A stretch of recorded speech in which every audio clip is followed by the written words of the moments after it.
Hello, ladies and gentlemen, and welcome to the DAC. Today's installment of the DAC report on philosophy, I'm going to talk to you a little bit about morality without God and give you an example, the heliocentric analogy. I hold that questions of God's existence, whether you believe in a God or not, are irrelevant to questions of morality. I look at the proposition that it is almost certainly the case that no God exists in the same way that I look at the proposition that it is almost certainly the case that the earth orbits the sun. It is a claim about what is true or false in the universe, but it tells me almost nothing about how we should behave. For a moment, let's pretend that we were locked in a dispute between those who believe that the earth is the center of the universe and those who believe that the earth orbits the sun. Let us imagine the possibility that some people thought that this view had moral implications. We could imagine somebody saying how important it is to teach geocentrism, the theory that the earth is the center of the universe, in our schools. I can well imagine somebody making the following argument.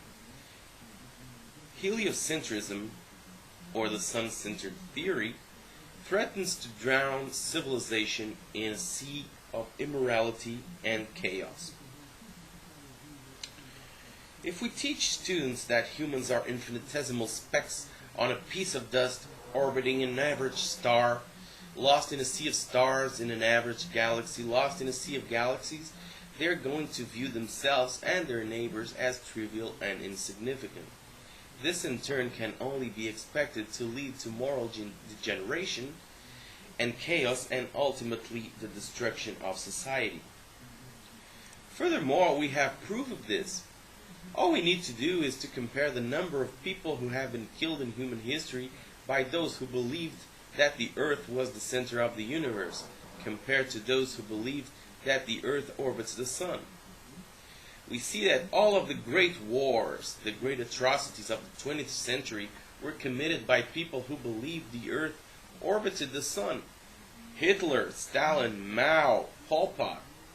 Every one of them believed in the earth orbit theory. Every one of them believed that humans were specks circling an insignificant star. On the other hand, if we returned geocentrism to our schools, if we once again filled our children with the sense of importance that comes from believing that they are the most important characters on the most important piece of real estate in the universe, the one place that the whole rest of the universe revolves around, we can have a return to morality, and then, and only then, can we have a civilization that flourishes, free from the likes of Hitler, Stalin, Mao, and Pol Pot, and other heliocentrists.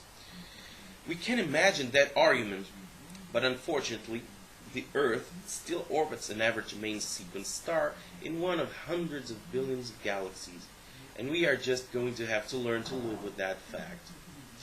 None of these arguments about how heliocentrism will lead to the immorality and the end of civilization, even if those claims are true, has anything to do with whether the Earth is in fact the center of the universe, or whether it orbits the sun is true. And of course, the argument is bogus anyway. Heliocentrism did not lead to Hitler and Stalin and Mao. A great many heliocentrists were opposed to these systems, and were a part of the armies that fought against those tyrannies. Did not change the fact that they had no reason to live in a brutal dictatorship. Okay?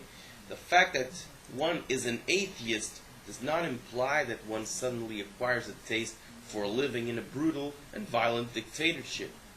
Atheists have exactly the same reason to oppose those types of regimes.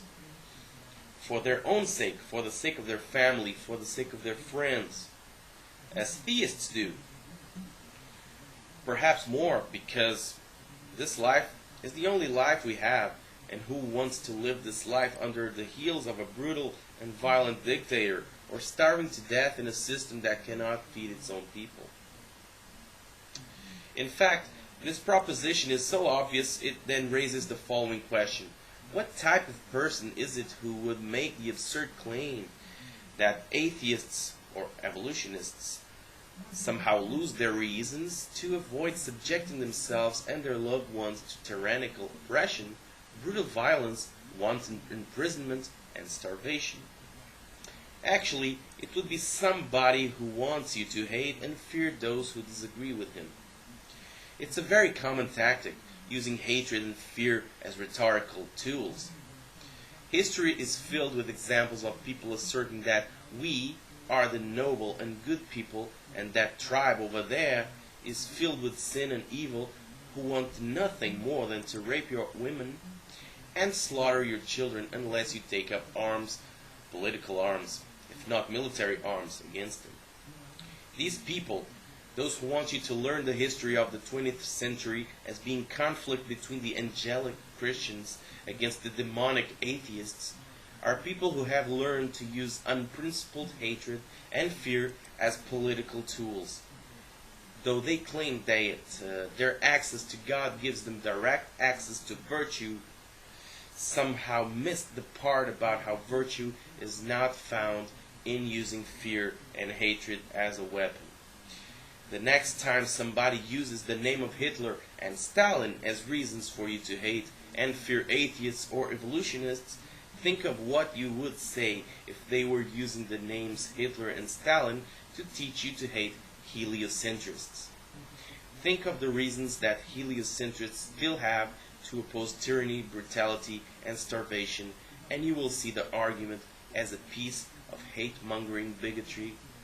And that, my friends, is the fact. So I hope you enjoyed this video. As always, if you did, please subscribe to the channel. I'll see you all very soon. Bye-bye.